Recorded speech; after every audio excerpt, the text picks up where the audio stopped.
Okay, Coroneos 100 integrals, number 34. So we've got this question here. So we need to integrate x squared times by sine x. So we've got a two, product. All right, it's a product of two factors. So we need to use integration by part to do this question. All right, so the first step we need to do is we're going to need to let u to be x squared. So therefore u dash is equal to 2x. And then v dash is equal to sine x. All right, and v is equal to, when we integrate sine x, we get negative cosine x. Okay, negative cosine x. So when we're using integration by parts, the way we're doing it is we actually times these two together, and then we need to minus the product of this, of these two when we're integrating the product of these two. Okay, so let's do that. All right, let's find out the product of these two first. So that's equal to x squared minus, that's a minus negative x squared cosine x. Okay, and then we need to minus, when we integrate, the product of these two. So we're going to combine these two together, and that gives you minus 2x cosine x dx. Okay, so after one application of integration by parts, we basically, what we have done is reduce the power of x from power of 2 to power of 1. So if we do that again, we should be able to reduce that to power of 0, which then we end up with only one trig ratios to integrate. So that's the idea. We're reducing the power, because we know that, if we differentiate or integrate sine x or cosine x, we're eventually, still getting sine x or cosine x. So it's going to be the same, right? But if we're making u to be x squared, then every single time the u dash will remove the power and would reduce the power by 1. All right, so continue the process.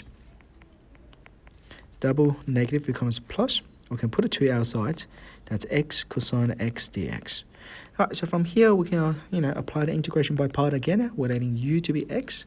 So as you can see, u dash is equal to 1. Now, as you can see, we can remove the x. v dash is equal to cosine x, and we need to integrate cosine x, and that gives us sine x. All right, so again, we need to find the product of these two. So that gives you minus x squared cosine x. I'm just copying down from the previous question.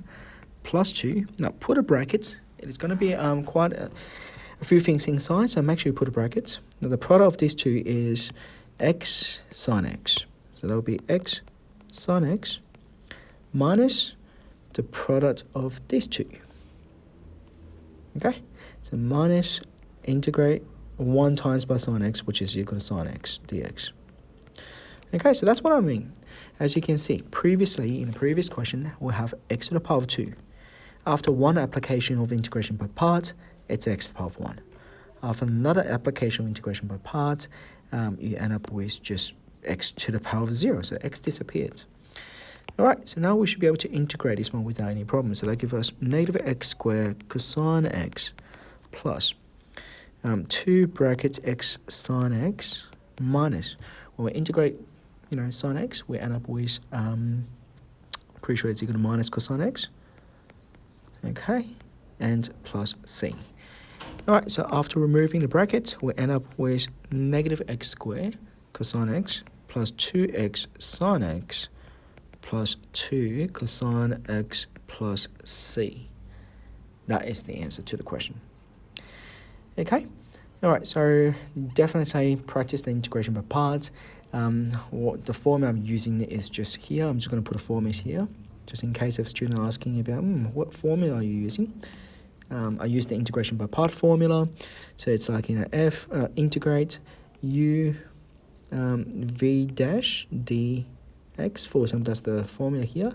It is equal to u v, the product of u and v, minus integrate u dash v dx. Okay, that's the formula I'm using, but I'll just remember the process instead of just memorizing the formula there. Okay, all right, thanks for watching.